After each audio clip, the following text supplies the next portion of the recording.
so much. He pulled Little Bit in for a quick hug. A few months ago, Dad had escaped from the Spire, a huge tower in the middle of the illustrated city, which until very recently had been serving as a prison for enemies of Cromer's evil mayor, Mr. White. Although Dad had been imprisoned for many years, time moved at a much faster rate in Cromer. So as far as his children were concerned, he'd only been missing for a little over 12 months. That was more than long enough, however. A few days after he'd disappeared from home, a postcard had arrived at the Joneses' house, supposedly from Dad. It said that he had left the family and gone to live in Mexico. But Peanut hadn't believed a word of it, not for 1 second. She knew that her dad would never leave them, and she'd been very vocal about the fact. However, Peanut's mother, Tracy Jones, had taken the postcard at face value and was furious with her husband for deserting them all. Now that Peanut had been proved right, she couldn't wait to give her mother the good news that Dad hadn't left them. Instead, he'd been kidnapped and imprisoned inside a tower at the centre of an illustrated city in another dimension by Mr. White, who, incidentally, was the alter ego of Mr. Stone, her boss at the accountancy firm. Peanut sighed.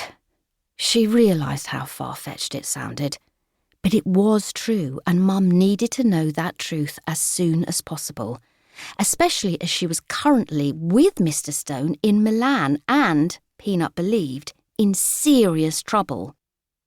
"Let's pick up the pace," Dad said gently, but with determination in his voice. "It's important we get to Italy as soon as possible to rescue your mum." Knowing how dangerous Mr. Stone was, Peanut was glad that Dad had come up with a plan so quickly. The group finally reached the door at the end of the corridor, and Dad turned the large metal wheel that was attached to it. It made a strange hissing sound as it rotated. Once he had unlocked it, Dad opened the heavy door and ushered everyone into a small, windowless room.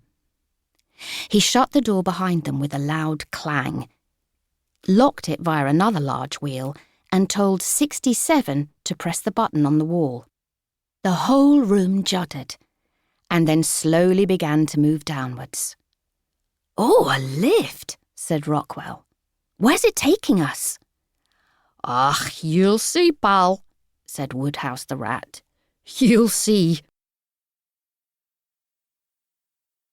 Chapter 2. The Component Parts. Peanut turned to her father and smiled as they descended. "So, you're definitely Conte's heir, then?" she asked. Nicolas Jacques Conte was a famous French engineer, credited with inventing the pencil in the late 18th century. His prototype, pencil number 1, also known as Littletail, was currently sitting snugly in Peanut's bandolier, the shoulder belt in which she kept her art materials. It was the pencil's magical properties, the fact that whatever it draws becomes real, that had brought Peanut and her friends to Cromer in the first place, when she had sketched a door in her bedroom and walked through it. This portal-creating ability was unique to the pencil, and therefore made it something that Mr. White desperately wanted. He'd stolen it from Peanut during her first adventure in Cromer, but luckily she'd managed to get it back. She still couldn't quite believe that Dad, her free-spirited artist of a father, was Conte's heir. On the other hand, she totally believed it. He was something of an artistic genius after all.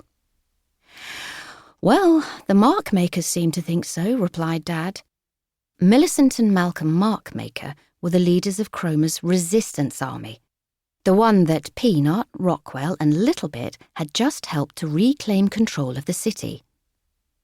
"And apparently, so does Mr. White.